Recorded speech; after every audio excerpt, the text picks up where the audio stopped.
Bonjour, dans cette capsule vidéo, on s'intéresse aux probabilités, aux variables aléatoires et aux espérances, en particulier à l'équité dans différents jeux. Donc, qu'est-ce qui traduit l'équité, c'est-à-dire le caractère d'un jeu à être équitable, autant pour le joueur que pour celui qui organise le jeu? Eh bien, c'est l'espérance, c'est-à-dire une espèce de moyenne pour les probabilités. Donc, je vous laisse lire l'énoncé. On a 6 secteurs définis par des angles, dont la probabilité d'obtention est proportionnelle à l'angle en question, sachant qu'un tour complet fait 360 degrés. Différents gains, on vous rappelle ici ce que c'est qu'un gain algébrique, c'est-à-dire une somme qui peut être positive ou négative. Là, la mise de départ, elle est de 3 euros. Donc si par hasard, par exemple, vous gagnez 10 euros, vous avez gagné au final 10 moins 3, c'est-à-dire 7 euros. Tout est expliqué ici.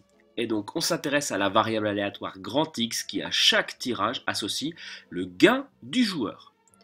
Et on vous demande les résultats sous forme de fractions irréductibles. Donc dans un premier temps, je vous laisse mettre sur pause et vous pencher sur la loi de probabilité. Commencez peut-être par énoncer les éléments qui composent x de oméga. Alors, x de oméga, commençons par là, c'est-à-dire l'ensemble des possibilités de gains. Eh bien, je peux gagner soit 0 euros, mais sachant que j'ai investi 3, ben, ça fait moins 3. 3 euros gagnés, mais 3 euros misés, c'est-à-dire 0. Je reviens à 0. Ou alors 1 euro possible si je touche le secteur 3.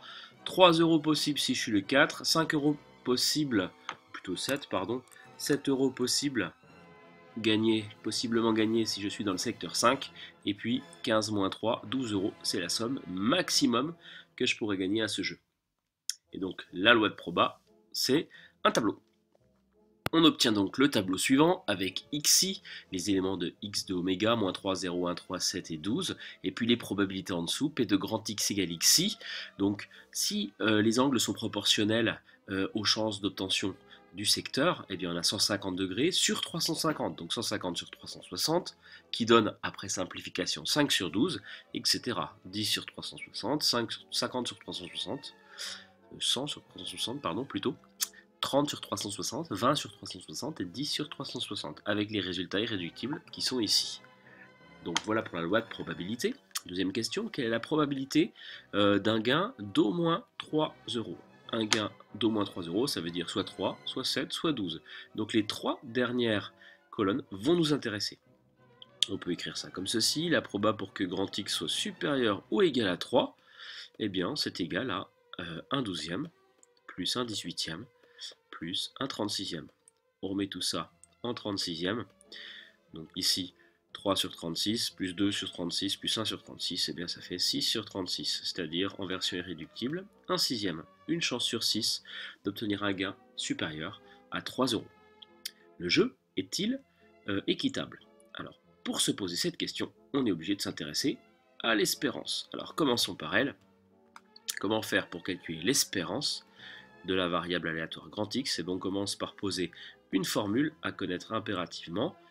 C'est la somme des P de grand X égale XI multiplié par les XI justement, pour I allant de la première colonne à ici la sixième.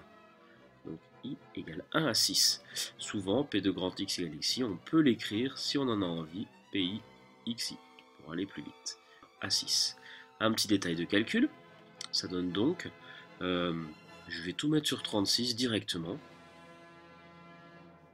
et donc 15 sur 36 fois moins 3, c'est-à-dire moins 45 sur 36, plus 10 sur 36 fois 0, c'est-à-dire 0, plus 5 sur 36 fois 1, c'est-à-dire 5, plus 3 sur 36 fois 3, 9 sur 36, plus 14 sur 36, plus 1 fois 12, 12 sur 36, qui nous donne donc au final moins 5 sur 36, nombre négatif.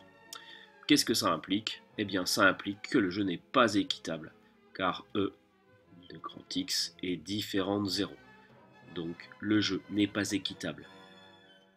Il est en faveur de qui? Eh bien de la personne qui a créé le jeu et qui récolte qui récolte de l'argent. Si l'espérance était positive, le jeu serait en faveur du joueur.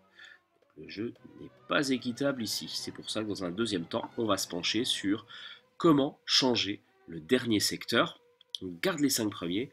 Et comment changer ce dernier secteur, en particulier la somme qui lui est attribuée, pour obtenir une espérance nulle, justement. Donc on commence par calculer l'espérance dans le cadre général, avec petit a euro, ou pas tout à fait, puisque le petit a représente plutôt, c'est écrit ici, la somme, cette somme-ci, et donc à vous de la placer dans le tableau, et puis de faire cette question en mettant sur pause.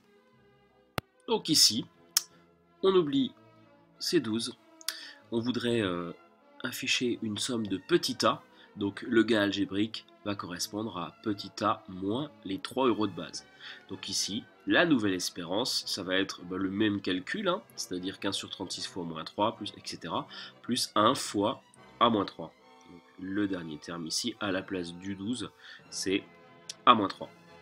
Qu'est-ce qu'on obtient donc si vous faites la somme de ces nombres-là avec le moins 3, on obtient moins 20 petit a sur 36.